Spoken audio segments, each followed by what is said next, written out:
Hello everyone.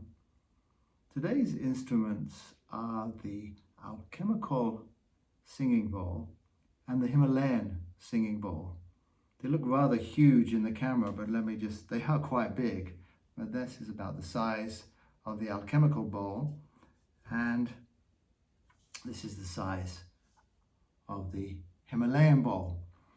When people talk about the singing bowls, you often see, particularly in sound healing circles, about balancing the chakra centers.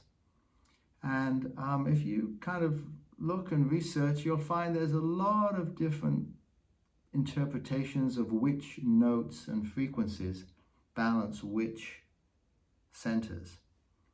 But there is one note that is pretty consistent, and that is the note of F. And the F is oftentimes associated with balancing the heart chakra.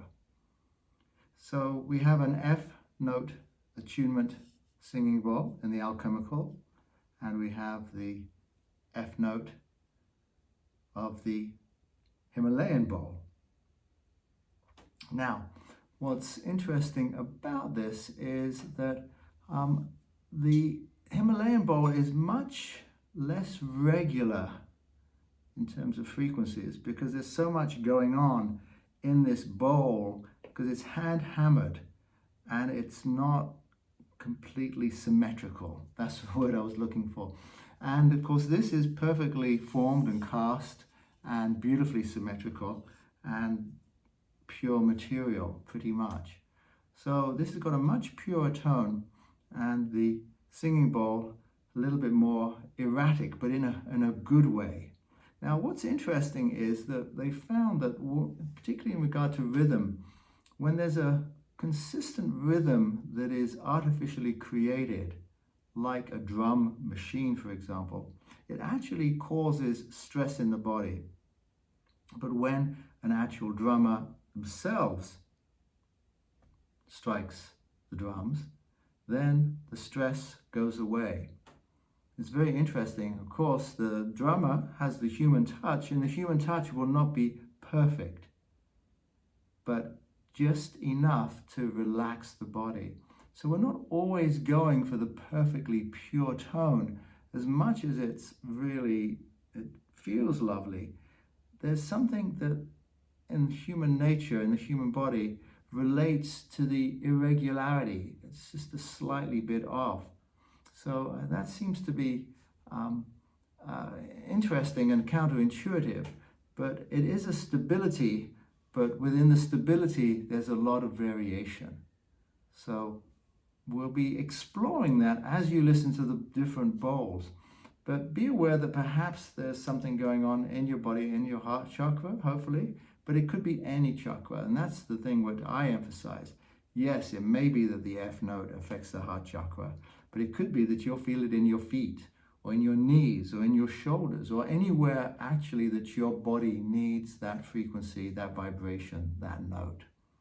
So we'll see how this works together. What's interesting is that I'll play them separately, and then I'll start combining them, and then I'll start making them sing. And when we talk about singing, we mean that I'll be vibrating the rim of the bowl with a mallet.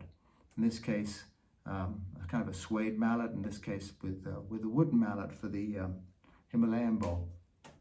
So that's really what it means to sing. Much like if you had a wine glass and you put your finger around the rim of a wine glass, you can actually make it sing, or any fine glass. And this is exactly what's going on here. It just vibrates and creates this wonderful resonance. So again, as always, just relax. We just ask for the highest and purest light from the highest and purest source to surround and fill the space that we're in, and each one of us, for the highest good. And you hear me, I'm always like, wow, that really worked once again. Something just settles in when we call ourselves forward into a divine presence. And we ask again for whoever needs the light at this time, whoever comes forward inside of you to send this light to. It could be the animals suffering in the zoos. The wild animals, it seems to be proliferating. They're enjoying the clean air and the space. But there always seems to be something that bothers me when I read the news. And this light kind of saves my life, for want of a better word. It just allows me just to let go, place that in the light for the highest good. Because really, honestly, I don't know what's going on. I do feel that this action is a balancing action. So I don't have any judgment on what's taking place. But also it's a time for us to be more empathetic, or more compassionate, if you will, more loving, more caring, and sending out a more peaceful vibration. So whatever it takes to do that, and the way that I know that is through this light, the light of the Holy Spirit, the light of the Christ, the light of the highest and purest light, whatever name you wish to call it.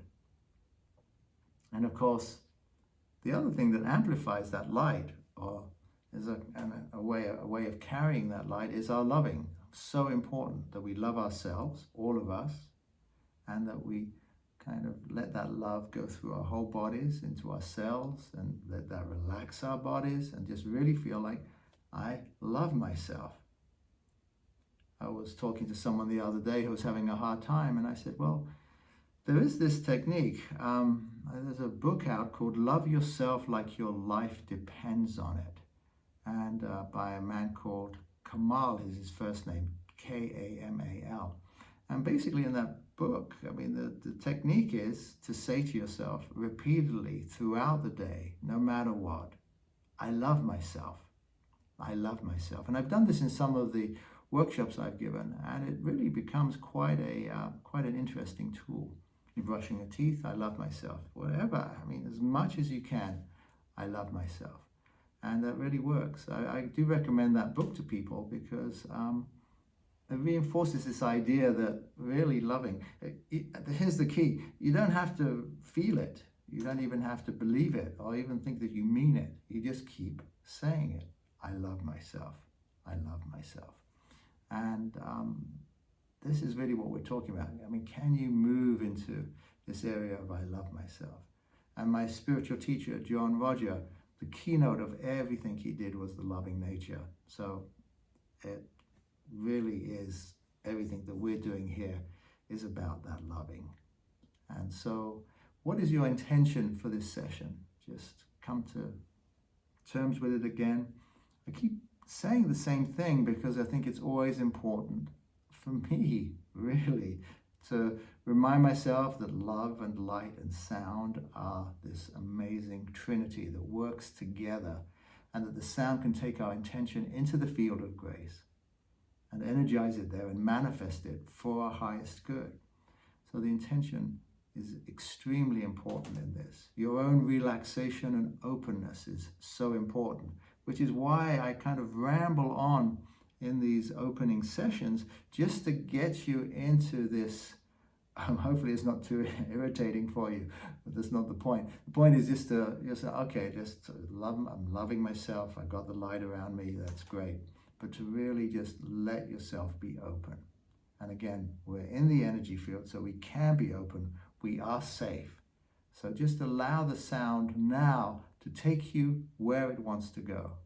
And if you're taking it inward and you're going into the inner realms of consciousness, then we ask for the mystical traveler consciousness to come forward from within each of our hearts and guide us on our inner journey for our highest good. And if anything can be lifted from us by this consciousness of the mystical traveler, we ask that it be transmuted, dissolved, lifted, and released, taken back into the nothingness from which it came for our highest good.